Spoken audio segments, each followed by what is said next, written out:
Salam Bapak-bapak dan Ibu. Selamat pagi, apa kabar? Puji Tuhan. Kita senantiasa diberkati Tuhan. Kita bisa berkumpul di gereja ini bersama-sama. Tanaman kita juga diberkati Tuhan. Hujannya cukup Bapak-bapak dan Ibu. Ya, kami lihat tanaman cabai kemarin saya lihat kok buahnya juga banyak. Bersyukurlah di hadirat Tuhan semuanya. Apa yang dikehendaki Tuhan adalah yang terbaik untuk kita semua. Amin. Bapak-bapak dan ibu-ibu, pada pagi hari ini tema liturgis yaitu Gereja Kristen Jawi Wetan terlibat memperjuangkan kebenaran dalam keseharian. Dan tema khotbah pejuang kebenaran dalam keseharian. Bapak-bapak dan ibu-ibu,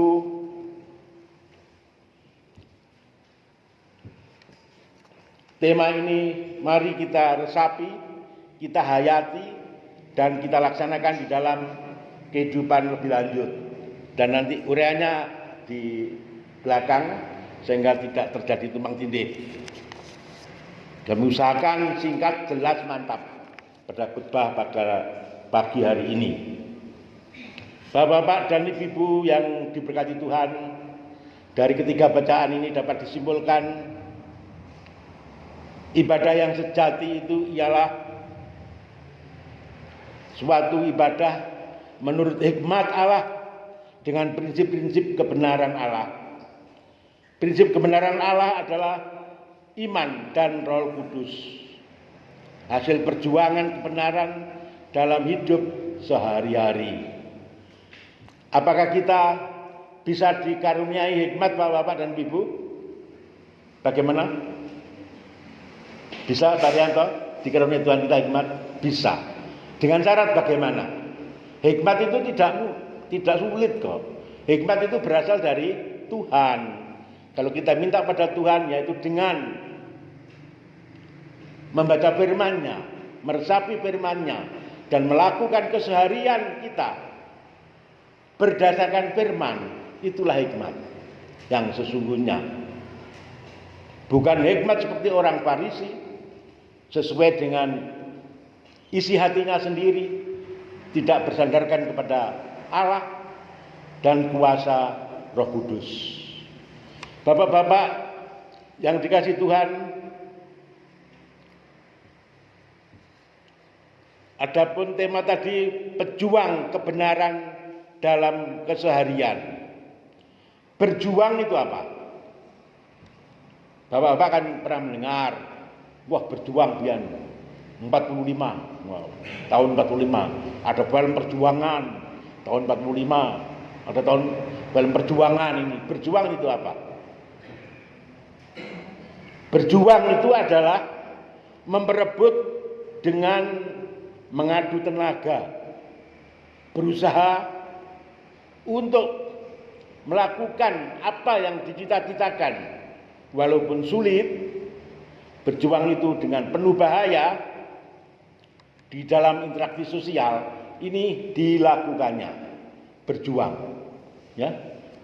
Kalau perlu badan dan jiwanya dipertaruhkan pada Tuhan, sebagaimana pejuang 45 menaruhkan jiwa dan raganya untuk perjuangan kemerdekaan Republik Indonesia.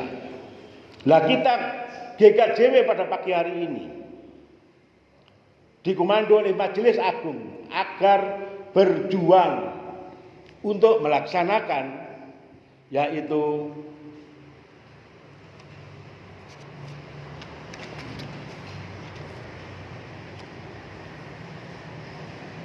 kebenaran dalam keseharian.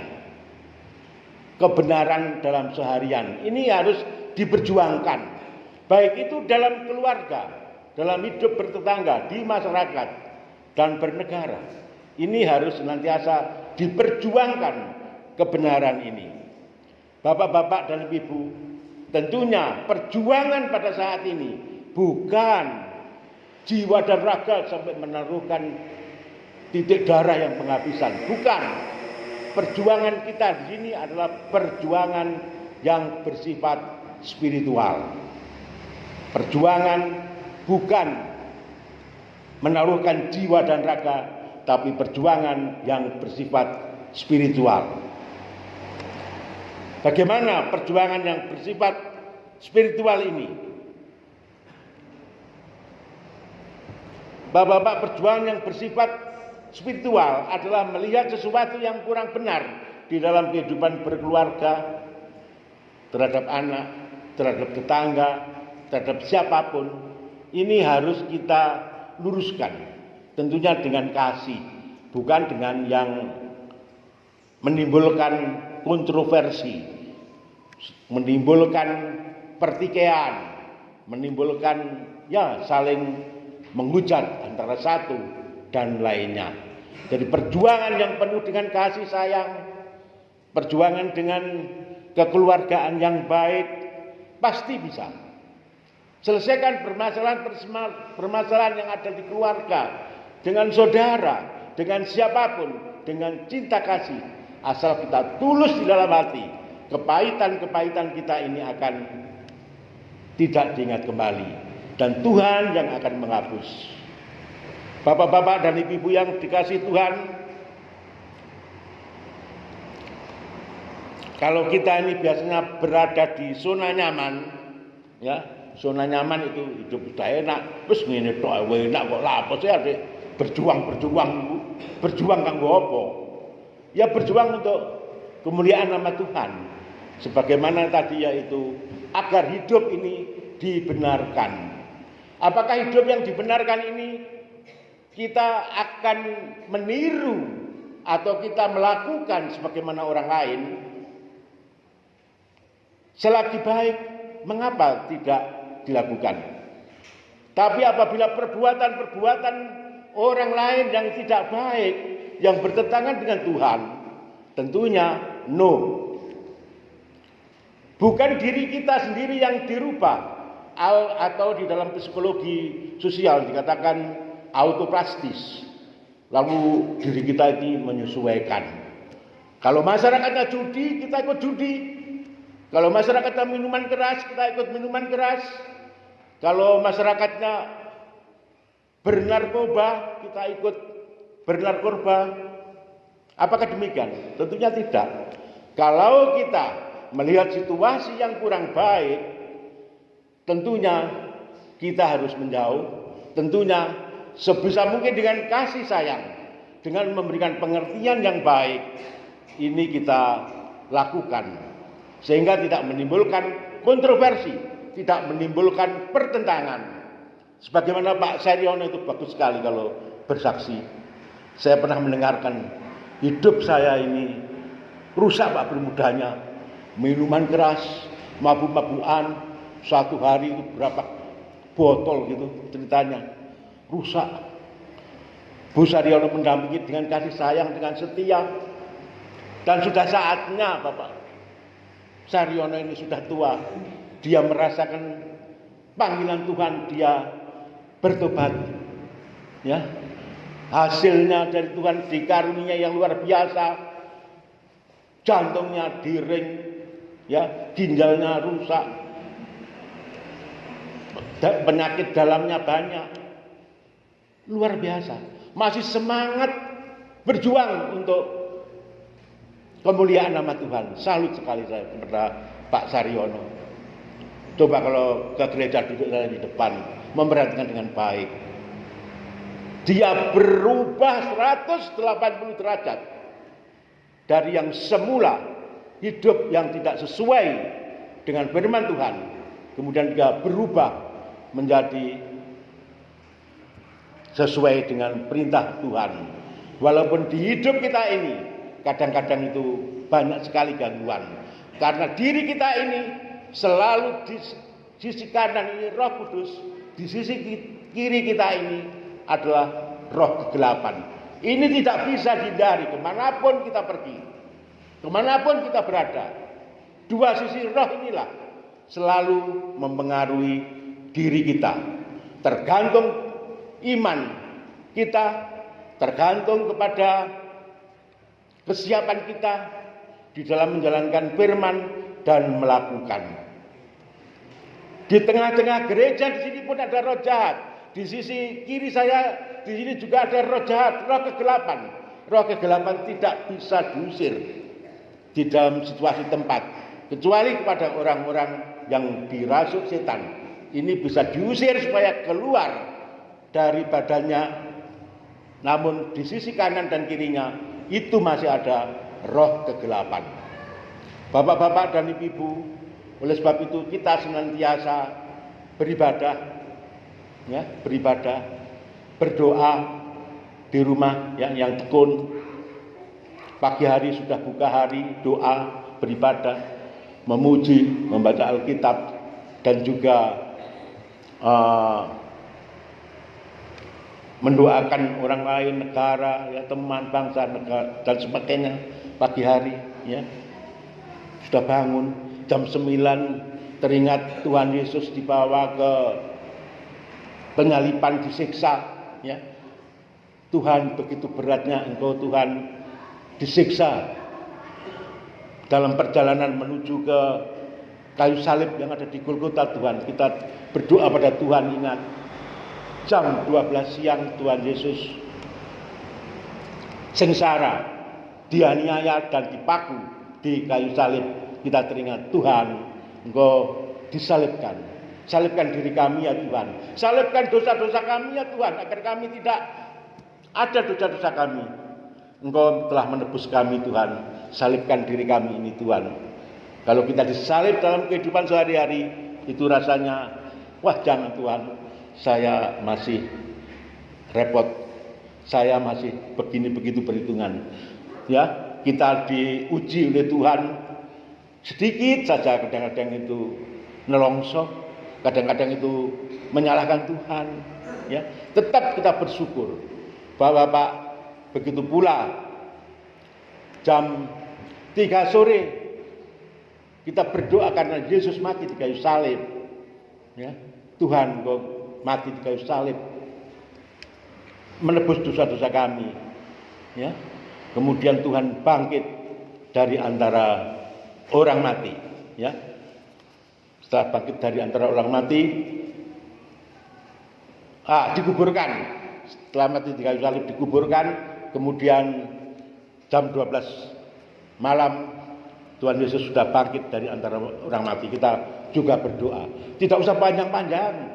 Kalau tidak bisa panjang-panjang, cukup pujikan. Tuhan, saya ingat Engkau gini-gini. Tuhan, saya ingat Engkau gini-gini. Jadikan kami semakin kuat dan bisa melakukan dengan kita menyanyikan pujian doa Bapa kami. Dengan doa pujian Bapa kami ini kekuatannya luar biasa. Mujizat Tuhan terjadi di dalam kehidupan kita sehari-hari. Bapak-bapak dan ibu-ibu yang dikasihi Tuhan, jangan kita terus di dalam situasi zona nyaman lalu sudah enak. Tidak cukup. Kita sebagai pengikut daripada Tuhan Yesus, mari kita sampaikan kabar, berita kesukaan, berita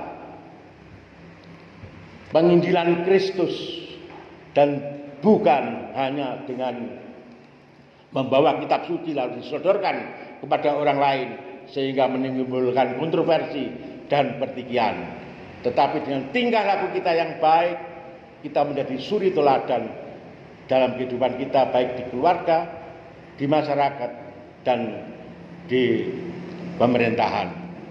Bapak-bapak dan ibu-ibu yang dikasihi Tuhan, dari firman Tuhan tadi, di dalam penebusan dosa dari Kristus ini secara cuma-cuma kita diselamatkan Tuhan, dan kita wujudkan dengan rasa syukur pada Tuhan.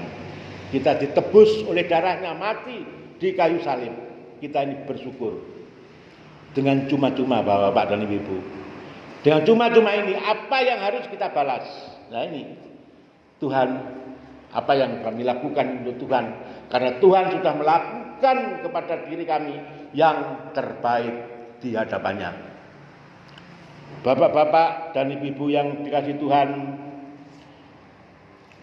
Disinilah dihimbau oleh Majelis Agung, kita hendaknya beribadah yang sejati. Beribadah yang sejati ini adalah melakukan tindakan hormat kepada sesama, adil, cinta kasih, peduli, tidak hanya di bibir saja.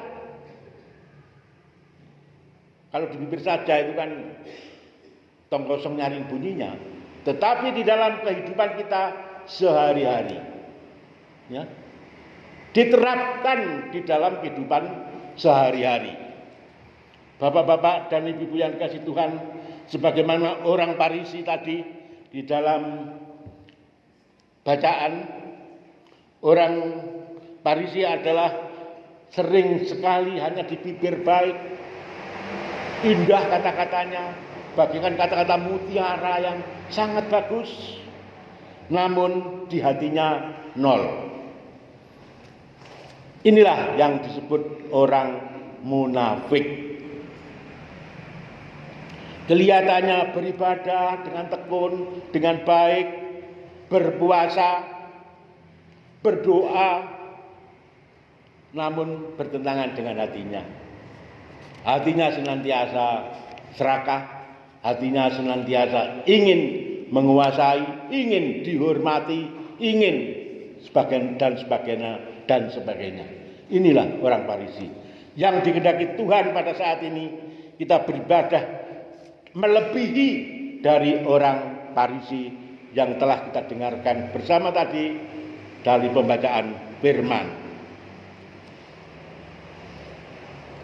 Bapak-bapak dan ibu-ibu, sebagai perwujudan persembahan yang kudus, yaitu melayani orang susah, orang lemah, orang menderita. Sudahkah kita demikian? Melayani kepada orang-orang yang susah, orang-orang yang lemah, orang-orang yang menderita, kita perhatikan. Mari di dalam kehidupan sehari-hari ini kita terapkan. Kalau kita tidak bisa memberikan sebagian dari harta kita kepada mereka, kita berikan berupa doa, berupa hiburan, berupa penguatan, sehingga orang-orang yang susah ini merasa dikuatkan dan merasa terhibur. Bapak-bapak dan ibu-ibu yang dikasihi Tuhan, yang dikehendaki Tuhan ini adalah hidup di dalam hikmat dan kebenaran Allah. Kita hidup ini senantiasa bersandarkan hikmat kebenaran Allah dengan kuasa Roh Kudus. Sudah saya terangkan di dalam keseharian kita hidup ini senantiasa bersandar pada firman Tuhan. Kalau kita melakukan renungan Tuhan, kami akan demikian. Apakah bertentangan dengan firman-Mu Tuhan? Oh tidak, firman ini sudah ada. Nah ini kita lakukan. Itu namanya hikmat. Jadi hikmat itu bukan orang yang ketempelan seperti jailang, tidak. Hikmat itu kita minta pada Tuhan, ya, agar hidup kita ini penuh dengan hikmat, dengan kuasa Roh Kudus, agar kita melakukan dengan baik. Itu diambil dari firman-firman Allah. Firman-firman Allah kita menjadi landasan hidup kita. Itu namanya hikmat. Jadi bukan yang tidak. Bapak-bapak dan ibu-ibu yang dikasihi Tuhan, sebagaimana hikmat ini yaitu firman Allah di dalam kitab suci. Ya, sudah. Sebagai kunci hikmat yaitu misteri Allah. Harta hikmat yang berharga adalah hikmat dari Allah sendiri sebagai permata yang sangat berharga sekali. Hikmat dari Allah ini berkuasa di dalam diri kita agar kita bisa melakukan di dalam perbuatan kita sehari-hari. Bapak-bapak dan ibu-ibu yang dikasihi Tuhan, dan kita disinilah diharapkan oleh Tuhan menjadi garam dan sinar dunia. Dengan garam dan sinar dunia inilah kita ini bisa melakukan perbuatan-perbuatan kita dengan baik, dengan sedap, dan bisa dirasakan orang lain dan menjadi sinar bagi orang lain. Jemaat yang dikasihi Tuhan dan orang Kristen, janganlah bersuam-suam kuku. Mari kita terlibat di dalam program kita ini, yaitu kita harus bangkit menyuarakan yaitu kebenaran di dalam kehidupan kita sehari-hari. Dan disinilah kita harus menjadi nilai plus tersendiri daripada orang Parisi, harus lebih daripada orang Parisi, dan jangan sinar kita ini ditutupi tombo, diliputi gantang, sehingga tidak bisa menyinarkan kepada orang lain. Bapak-bapak dan ibu-ibu yang dikasihi Tuhan, menjadi pejuang, gunakan hikmat Allah dan kebenaran berdasarkan prinsip-prinsip kebenaran Allah. Lebih dari orang Parisi, tidak hanya sekedar penampilan ingin dipuji saja, namun kita ini dengan tulus, dengan ikhlas kita persembahkan hidup kita ini kepada sesama. Dengan demikian bapak-bapak dan ibu-ibu, mari sekali lagi kita hikmat ini menjadikan berkat bagi orang lain dengan kita melakukan hidup yang benar sebagai suri teladan, juga membetulkan apabila ada keluarga kita ataupun siapapun yang salah, kita dalam hidup keseharian ini kita betulkan sesuai dengan firman Tuhan. Tuhan Yesus memberkati. Amin.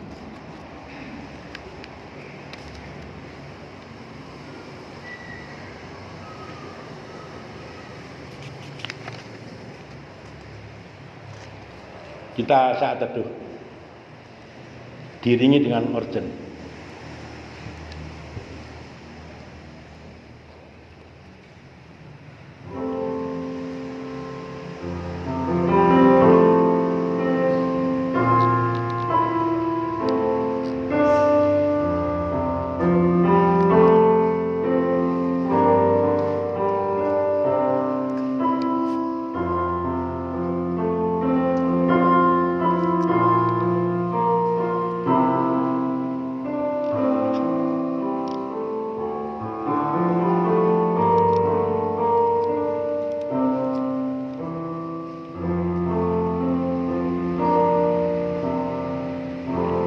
Saat teduh selesai. Kita pujikan Kidung Jemaat nomor 260, bait yang pertama.